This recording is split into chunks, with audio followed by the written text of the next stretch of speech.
following is a chapter reading by the Worm Audiobook Project. Please support the original author at parahumans.wordpress.com. Thank you and enjoy.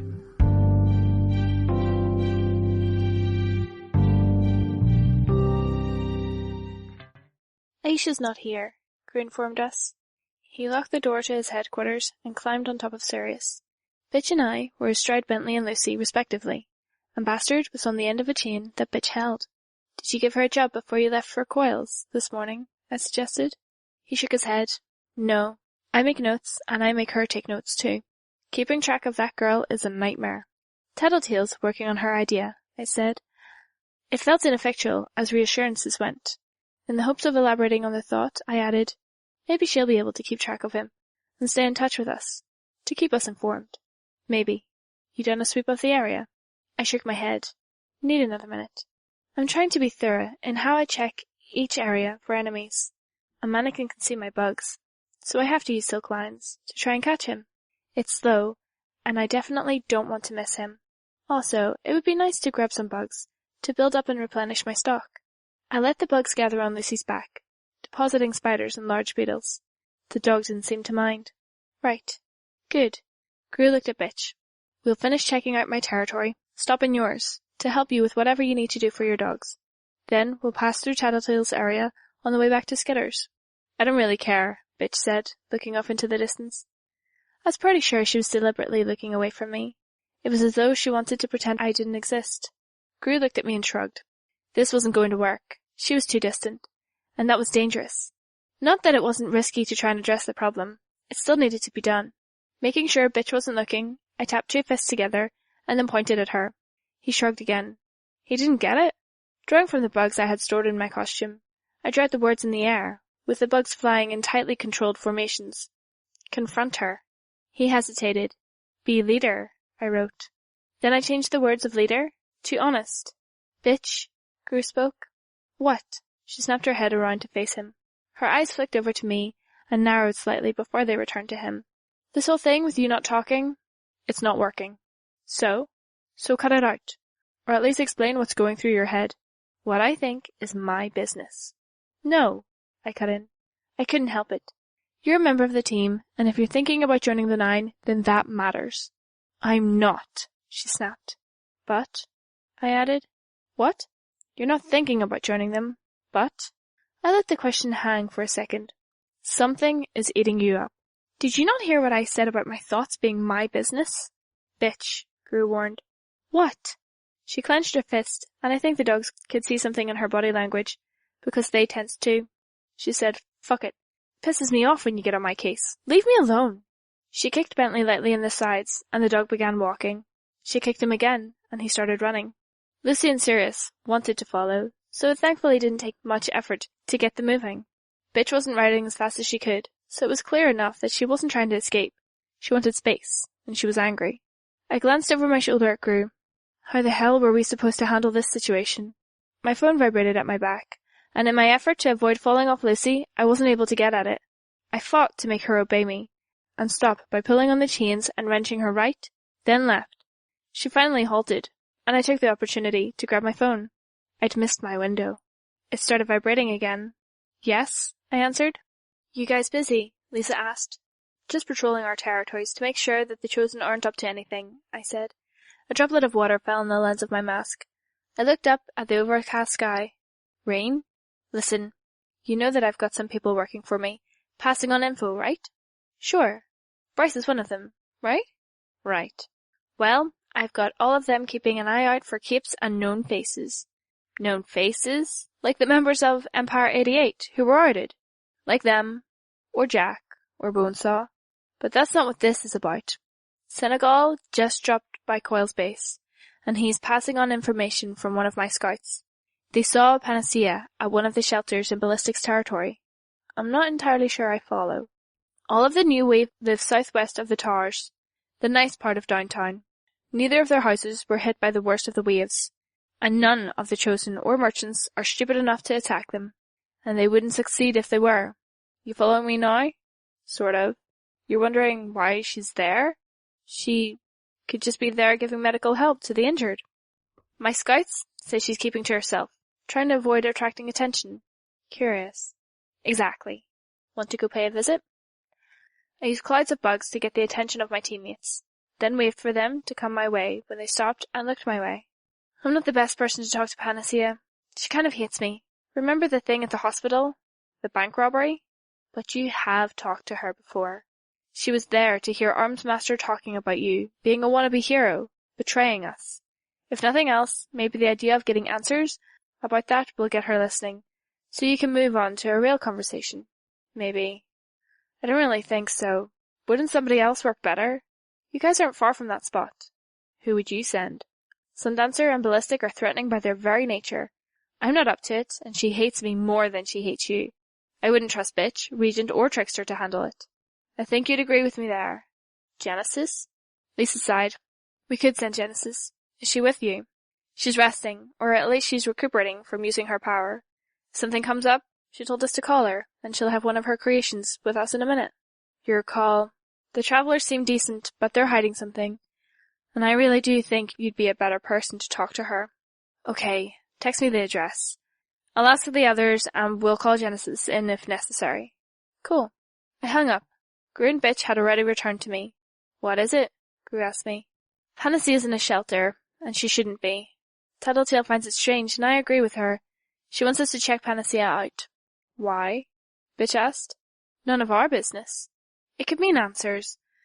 We're looking for a sixth candidate, and we can't protect candidates like you if we don't know who they are. Maybe Panacea's the sixth. Maybe someone she knows, like Lori Girl. If nothing else, I can raise the subject of whatever plague Bonesaw has that's supposed to scare the candidates and the local heroes into playing along. It also means I have to wait before I check on my dogs and the rest of my territory. Gru looked my way. Should I capitulate and tell her that we could send Genesis to give her what she wanted, or would it be better to get her to agree and risk angering her? As odd as it may be, I gravitated toward the latter option. Bitch responded better to firmness. She's supposedly in Ballistic's territory, which is close. 5 minutes there, up to 5 minutes to talk, 5 minutes to get back, I said. 15 minutes out of our way, Gru said, and anything we find out about the 9 or their candidates can potentially help you, Rachel. She scowled. Whatever. I took that for a cent and turned Lucy around. With a shout, I got her moving. I kept the phone in one hand while I rode, waiting for Lisa's response. It didn't matter. She found me before I found her.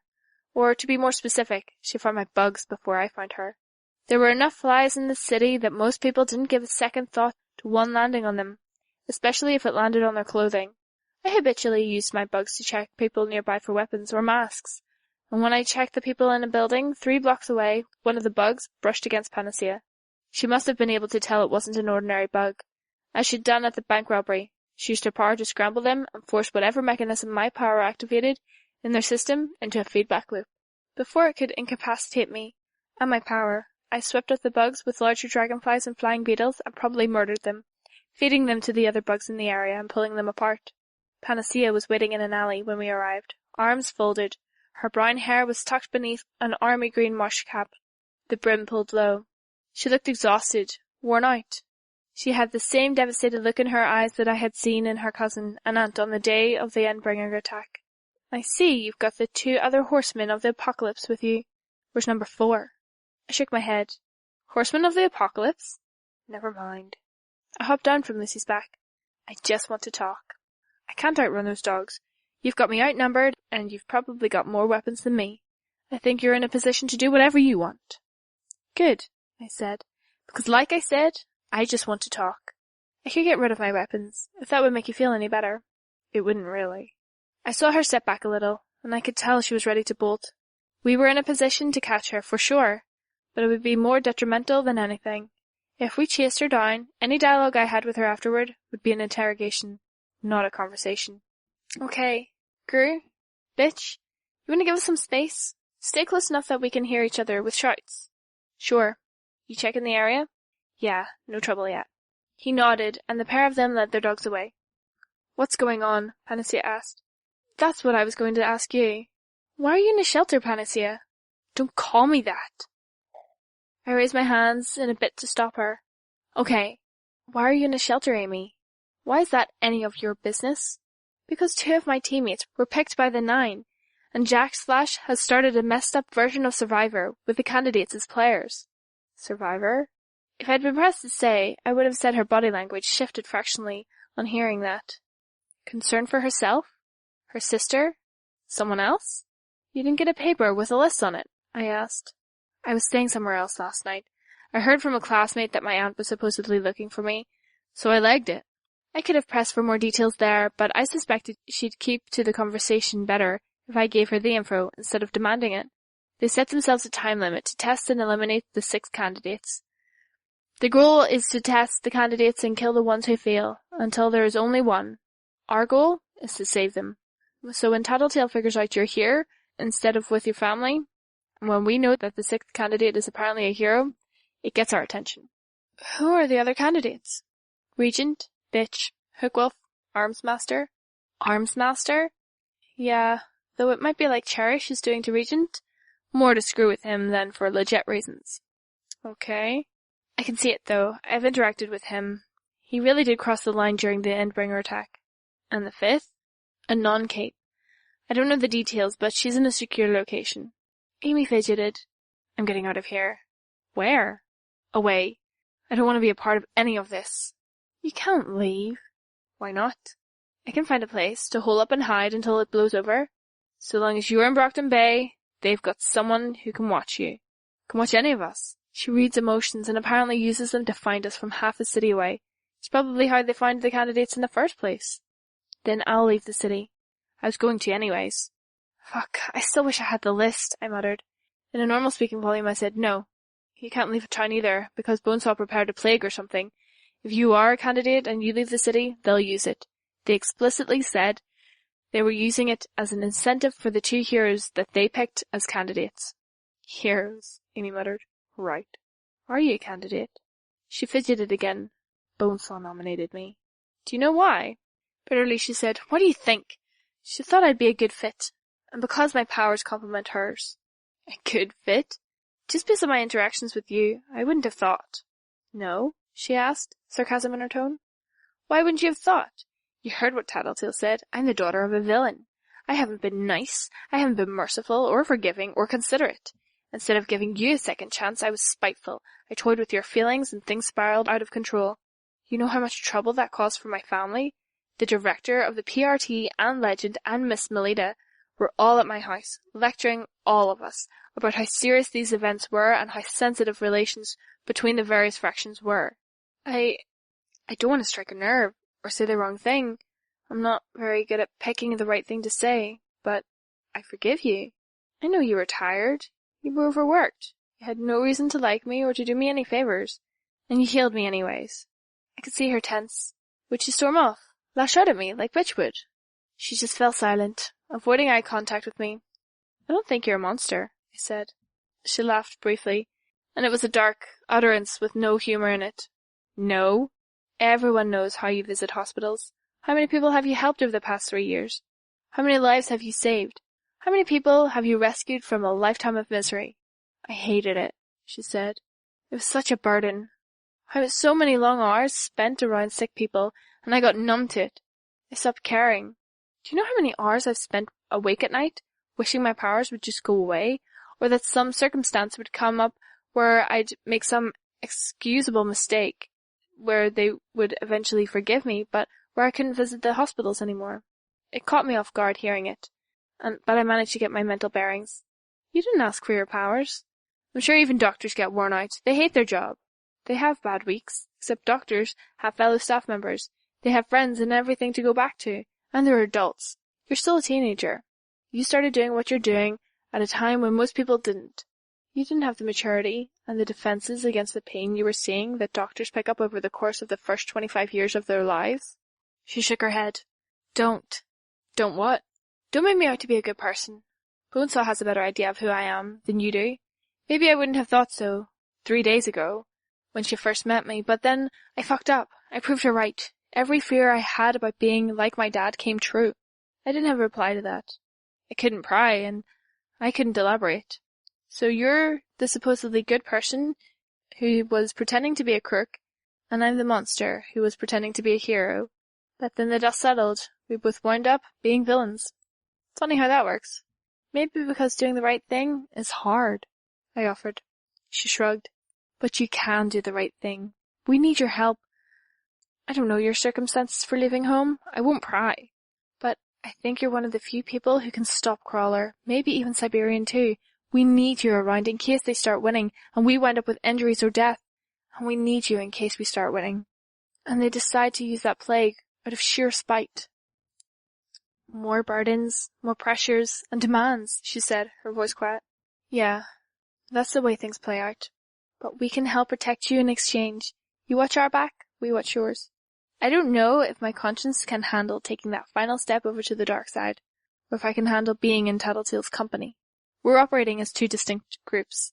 Tattletale's with Regent and most of the travellers. It's me, Groot, Imp, Genesis, and Bitch here, in the north end of town. Absolute... I didn't finish my sentence. Something constricted around my throat, fingertips digging into the windpipe, and the air ceased to flow. I struck behind me, hoping to catch my attacker, but there was nobody there. I realized what was happening too late when my feet were hauled off the ground. In the span of a second, I soared up 6 or 7 stories, the counterweight to a 9-foot-tall man in featureless white armour who plunged downward to land in a heap on the ground. Mannequin. He repaired himself this fast? Did he have spare parts lying around? I reached up and tried to wind my arm, wrist, and fingers around the chain to alleviate the pressure on my throat, and to give me a grip in case he decided to let go. Mannequin hauled himself to his feet, and the chain that stretched from his arm to the rooftop and back down made me bounce, with every small movement. He advanced on Amy, who backed away. I had to do something. Calling on the bugs that had covered Lucy, I stirred up a cloud to grab Gru and Bitch's attention, then pulled all the bugs into the alleyway where Panacea and Mannequin were. The way I was hanging with Mannequin gripping my neck from the back, I had a vantage point to witness what came next. If my bugs weren't enough of a signal to the others, Amy's scream of pain was. Mannequin caught up to her and plunged a knife through her hand, pinning it to the wall. He left her like that, in enough pain that she couldn't stand, but unable to drop to the ground because her hand was impaled. Turning, he faced the incoming stampede of Gru, Bitch, and the 4 dogs. While I struggled to escape, drawing my knife with my free hand while gripping the chain with the other, I set my bugs in to assist. Same tactic as last time. My bugs drew out lines of silk and plastered them around him. I focused on his free hand and his legs, aiming to hamper his range of movement.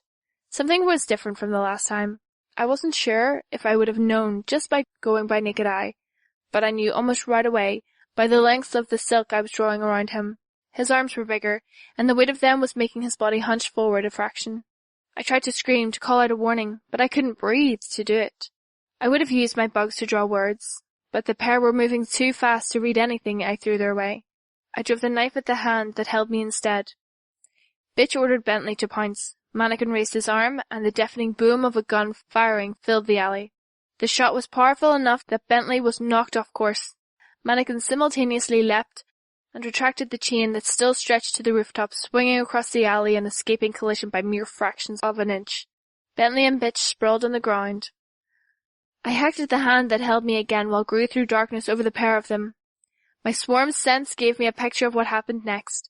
Gru dodged to one side and Mannequin followed him, his arm unearily moving to follow his target. My bugs were then blown out of the air as another shot was fired at Gru and Sirius.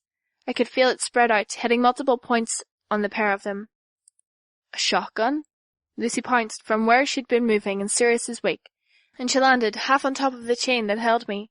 I surged another 3 or 4 feet up, and the hand caught where it fixed on a loop of metal that had been sunken into the corrugated metal of the roof. This was where the chain was threaded. I hacked at the hand again while gripping the metal loop. The knife caught inside a joint, and I worked at it, trying to bend it or pry the joint apart. I couldn't really see what I was doing, and the bugs I had on the surface of the hand weren't as useful as I'd hoped. Below me, Lucy and Mannequin fought, the smaller bastard dancing around the edges, trying to find an avenue for attack, or hampering Mannequin's movements. Lucy managed to get on top of him. A 3rd gunshot sounded. There was a long pause, where nothing and nobody moved, and then a 4th gunshot. Lucy slumped over, crashing on top of Bastard. Mannequin stood, taking a moment to use a knife to cut at the thread that wound around his arms and legs. When he was done, he disconnected the chain that ran to the hand that held me aloft. I was left hanging from the metal ring. He watched me for several long seconds, his head raised. He abandoned his grip on the back of my neck, and his arm dropped into his waiting hand. The chain fed through the metal loop, running over my fingertips before it was gone. A few seconds passed, and I realized he was still staring up at me, one finger pointing at me. Me? He wanted something from me? No. He turned away, striding past Amy, who was still impaled to the wall by her hand, and stopped when he stood over Bitch. Drawing another knife from a point I couldn't see on his body, he stabbed Bentley right in between the eyes. He turned to look at me one last time, and then he was gone. My hands were tired from riding the dog, and while my gloves afforded me some traction on the metal loop, the fabric seemed to slide under my sweating fingers. I tried to haul myself up, enough to get one leg over the edge of the roof, and nearly lost my grip. My hands wouldn't give me enough of a hold, and I didn't trust my knife to bite deep enough into the concrete to serve any better. I let it fall, and raised my other hand to the metal to get a better grip. Again, I tried to swing one leg up. This time I got it over the roof's edge. I ran pell-mell for the door that led into the crowded building below me, using bugs to get the general shape of the hallways and finding my way. Some people shrieked as I ran into and through the crowd, out the front doors and back to the alley. Greer was standing, pulling the knife free from Amy's hand so she could slump to the ground. Bitch knelt on the ground beside Lucy, while Bentley lay on the ground, the knife still embedded in his skull, and both Sirius and Bastard hung back, limping as they moved, blood leaking from a dozen dime-sized wounds in their flesh. A low growl tore free from Bitch's throat, but I knew before I looked that Lucy hadn't made it. 2 shotgun blasts directly to the chest cavity. I didn't know what to say. You led him right to me, Amy accused us, sounding more than slightly hysterical. He slipped past the silk tripwires I put around the area, and they can find you, I said, the words clumsy, made worse by my sense of disorientation over the surprise attack and the distraction of the pain in my neck. They can find you anyways, with Cherish. My hand hurts, Amy said, ignoring my fractured explanation. Heal yourself, Greer said. He wasn't looking at her. His attention was on the knife he'd pulled from her hand. I can't. I'm immune to my own power. Calm down, he said. Panic won't get us anywhere. Fuck you. Fuck all of you, Amy said. Then she ran. I didn't have the air in my lungs or the heart to chase her, and both Greer and Bitch were too hurt to give chase. I could run and catch up, sure, but what would I accomplish? For now, it was better to be here, with my teammates, and make sure that they were okay. She's dead, Bitch said quiet. I'm sorry, I replied. We'll get them, okay? We'll fuck them up. She looked at me, and the anger and hatred that had colored her expression before was gone. She looked forlorn. Greer handed me one of the knives, then handed one to Bitch. It was short, only 4.5 inches long, and there was a word inscribed in the steel with a smoky texture. So the 6 large capital letters and the row of smaller characters were pale against the gleaming, bloodied steel. Change. 2200/2012-164. Bitch has her deadline for the test. And Amy does too. 10 in the evening, and I think it's for tomorrow. Jack said his test always involves someone changing themselves in a way that costs them something. I'm going to kill him, Bitch growled. Fucking tests. Killing Lucy, stabbing Bentley. A minute passed as we pulled ourselves together, checking our injuries. He left me alive, I said, as the realization dawned on me. He didn't kill any of us, but had an excuse and the ability to kill me. Why didn't he? The world revolves around you, doesn't it? Bitch snapped. I was trying to think of how to reply to that, when the thought struck me. My world. My people. Mannequin had been nearby when I was in my territory. He's going to hurt me by going after my gang.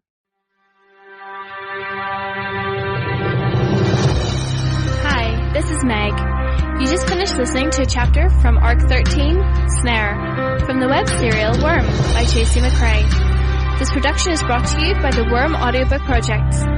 If you would like to know more about us, or to volunteer your own services, please check us out at audioworm.rain-online.org. You can download or listen to every chapter directly from our site, or you can find us on iTunes or any podcast app under Worm Audiobook. Thank you for listening.